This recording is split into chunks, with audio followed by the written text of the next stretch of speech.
Today, we'll be ranking the Hashiras from Demon Slayer weakest to strongest. All of these warriors are badass in their own right, so this is going to be a fun video. Note all of this is my own opinion, and if you have your own opinion of the list, I would love to know in the comment section below. Just try not to be too toxic and be nice to people. Thank you. This is going to be a short intro though, because there's a lot to say. So without any further ado, let's just begin. Coming in at the very bottom of the list, we have Shinobu Kocho. And I know you're probably thinking, how is she the weakest of the Hashiras? She destroyed the spiders in the forest easily. Well, so could any of the other Hashiras. As a Hashira of the Demon Slayer Corps, Shinobu is an incredible fighter in her own way. She does not possess the physical strength like Mitsuri, so she had to find her own way to fight. Since she does not have the actual strength to remove a demon's head like the others, Shinobu made her own way that when used can be as lethal as other Hashira. Being the insect Hashira, Shinobu uses an insect-like style, and uses a poison that causes the victim great pain. We saw this used when Shinobu fought the Spider Sister, where she strikes her down, then lets the poison kill the demon slowly. Just want to note here, I loved her movement in that fight. I'm referring to when she jumps back to dodge the webs. In that moment, she looks like a butterfly. When she uses Butterfly Dance Caprice on the Spider Sister, we first see how her breath style works. It slowly poisons the demons, giving them false hope that they are safe before they keel over dead. In her fight with Upper Moon Doma, he comments that she is much faster than other Hashiras that he had fought in the past. She is so fast that when Doma says that he missed out on eating her sister's body, she stabs him in the eye and uses Dance of the Bee Sting, True Flutter, to try and poison him. But Doma isn't affected like the other demons and is not strongly affected by her poisons. In the end, Shinobu sacrifices herself to kill Doma by injecting herself with her own poison. Next up, we have the sound pillar, Tengen Uzui. Unlike Shinobu, he does have the physical strength to cut off a demon head, but he is not a marked slayer. As a Hashira of the Demon Slayer Corps, Tengen is an incredible swordsman. As a Hashira, Tengen was able to deal with being able to slay large numbers of demons in battle, which made it look like he was on par with the Upper Moons. His skill would be put to the test when he battled both Daki and Gyutaro, which showed him to be one of the weaker slayers. I'm not saying there's anything wrong with needing help, but the others can take on and kill the moons without losing as many body parts as he did. When he is first approached by a severely wounded Daki, he states, "You can't be an upper-ranked demon. You aren't the one I was looking for, right?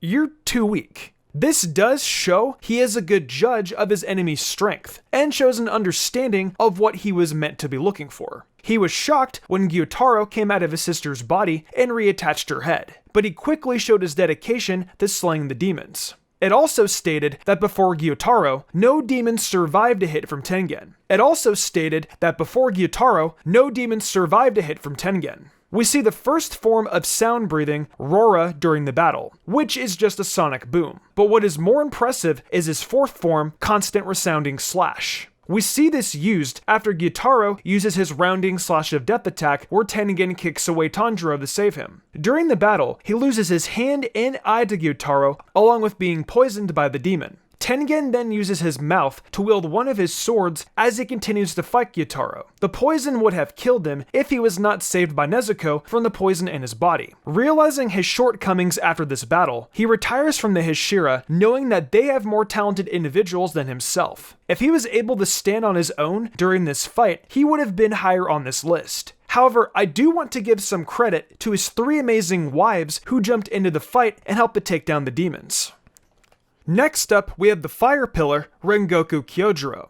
Rengoku is a very enthusiastic and admirable Hashira. Put your pitchforks away, I know he is a fan favorite, but hear me out. He has a pure heart and demonstrates fantastic swordsmanship due to all of his training and practice. He also has a very strong obligation of protecting the weak. If you haven't seen the movie or read the Mugen Train arc, you have been warned, because I'll be talking about it. When we finally see Rengoku in action, his flame-breathing style is hot. No pun intended.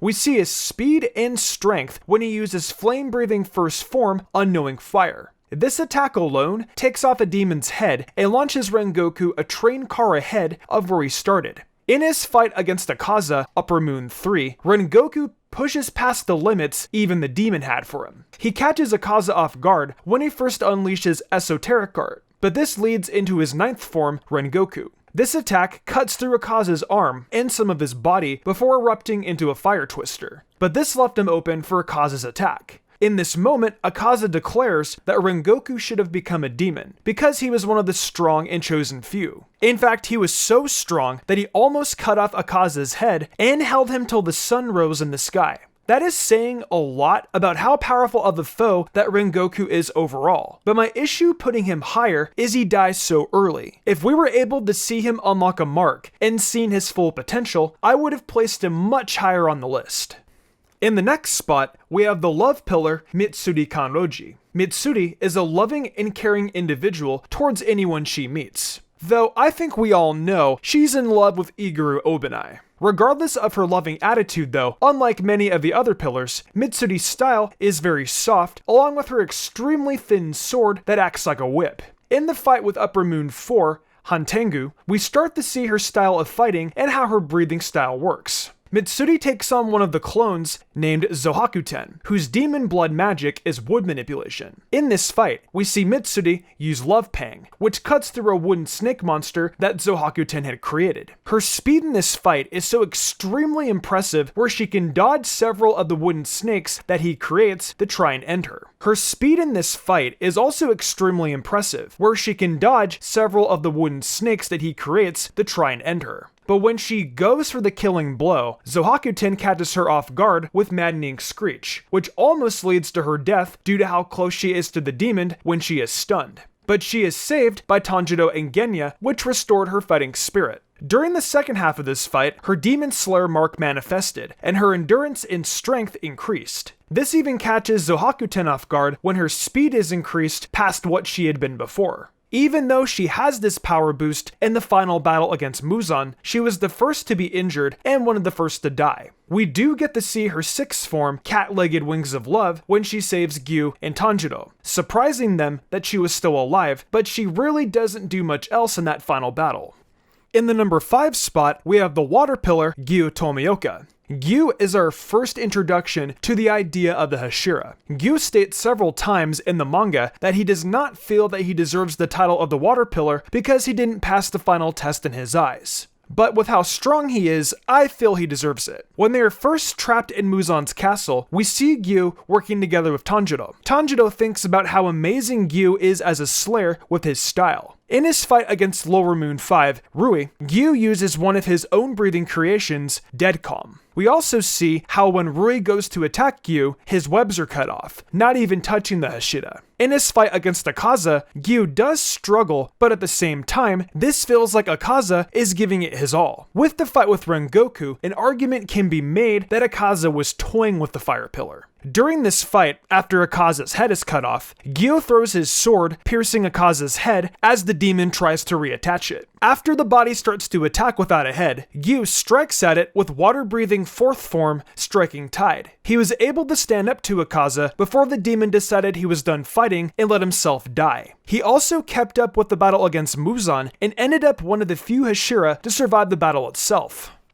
In the number 4 spot, we have the Mist Hashira, Murichiro Tokido. Let's address the fact that yes, Murichiro is a bit of an airhead, but that does not affect his ability to fight. Murichiro is one of the 3 Hashira that have access to the Transparent World. If you don't know what the Transparent World ability is, it allows Demon Slayers to see the muscle movements, blood flow, and joint movements of living beings. In the fight against Gyoko, Upper Moon 5, Murichiro does find himself between a rock and a hard place. Murichiro gets trapped in a bubble of water and is about to run out of oxygen, but luckily he is able to free himself with his mist-breathing first form, Low Clouds. The memory of Tanjiro starts to encourage Murichiro, but what really sets this Hashira into motion is when he sees Kotetsu get stabbed by one of Gyoko's fish demons. With that motivation, he breaks out of Gyoko's trap, but also awakens his Demon Slayer mark. This is caused by the rage he feels letting another person get hurt by a demon in front of him. He rushes off to protect Hotaru from Gyoko, which even takes the demon by surprise. In the second half of this fight, he is on a whole nother level. He almost killed the Jar Demon using his empowered 5th form, Sea of Cloud and Haze. In the end, Murichiro kills Gyoko with his mist-breathing 7th form, Obscuring Clouds. When fighting against his ancestor, Kokoshibo, Murichiro is the first to unlock the Crimson Red Nichiren Blade. After Morichiro was able to stab Kokushibo, Morichiro uses the last of his power and his blade goes crimson. In the end, Morichiro is killed during this battle. However, without his help, the Hashira may not have been able to take down Kokushibo. In any case, the use of the Crimson Red Nichiren seemed to be what ended the demon.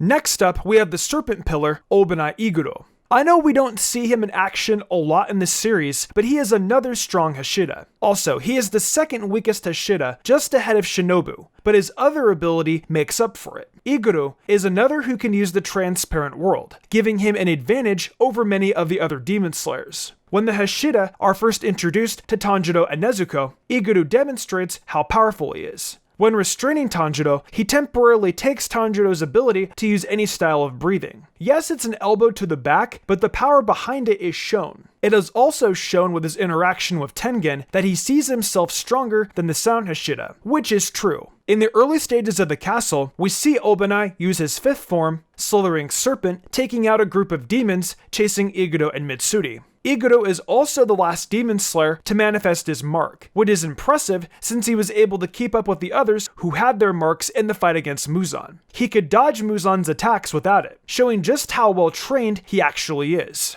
But his weakness is the woman he loves rushing to Mitsuri when she is injured in the first battle. But during this battle, he also gains a Crimson Red Nichiren blade. Using this blade, he is able to cut off Muzan's arm and land some severe attacks on him during the battle. He also uses the Transparent World to find Muzan's weak spot, but in the end, Iguro does not survive this battle. Coming in at second place, we have the Wind Pillar Shinizugawa Sanemi. Now, we have to address Saneme's blood since it's special. Sanemi has Morichi blood, which is the rarest type of blood that drives demons nuts. This is why he was able to kill his demon mother, along with capturing and killing so many demons before he found out about the demon slaying corpse. Unlike many of the other Hashira, we learn a lot about Sanemi, including the fact that early on in his demon slaying career, he along with another demon slayer killed the Lower Moon 1. But the other demon slayer did not survive this encounter. Because he was able to do this, he was promoted to a Hashira. Sanemi jumps into the battle with Kokushibo to save his brother Genya against the Upper Moon. Remember that rare blood of his? It comes into play during this battle, and Kokushibo cuts up Sanemi with Breath of the Moon, 6th form, Perpetual Night Lonely Moon. Since he was cut open and bleeding, he uses the fact that demons will get drunk off his blood to attack Kokushibo. And, to be honest, Sanemi holds his own fighting against Upper Moon 1 by himself. What is more impressive is the fact that Sanemi is possibly flexing his muscles to stop his guts from spilling out, according to Kokushibo. He also stops himself from bleeding with his style of breathing. When Gyome joins in the fight, Kokushibo tries to kill off Sanemi, who now has his demon mark activated.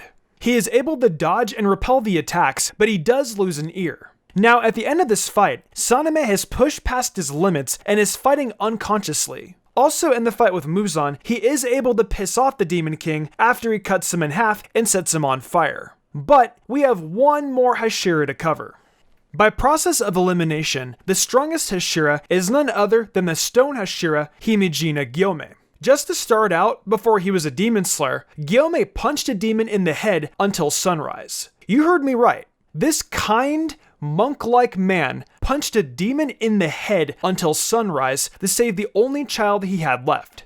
When training with Gyome, Inosuke comments how strong he can tell Gyome is just by watching him, and Tanjiro adds on to that by saying that he smells different than the others. We also see how fearless Gyome is because he is the first Hashira to engage Muzan when he came to kill Oyakata. He takes out Muzan's head, but he reforms. Muzan then starts to attack Gyome, who is able to hold his own against the Demon King. Also, he is our third Hashira that has access to the Transparent World. Unlike the other users, he cannot see, but he can sense the movements. This will come into use during some of his later fights in the castle. When first coming up against Kokushibo, the demon is impressed just from his physical strength. Gyome is able to keep up with the Upper Moon 1 alone in battle, like Sanemi, but his physical strength makes him a stronger adversary. Along with Gyome's ability to use his spiked flail and axe, he is able to draw several compliments from Upper Moon 1. Gyome during the battle is able to break Upper Moon 1's sword. When the fight starts to get serious, his Demon Slayer mark finally appears, pushing his power to a whole new level. but since Gyome is 27, this means he can die at any moment. However, the mark does not take him out, thus he is still able to fight and defeat Kokushibo.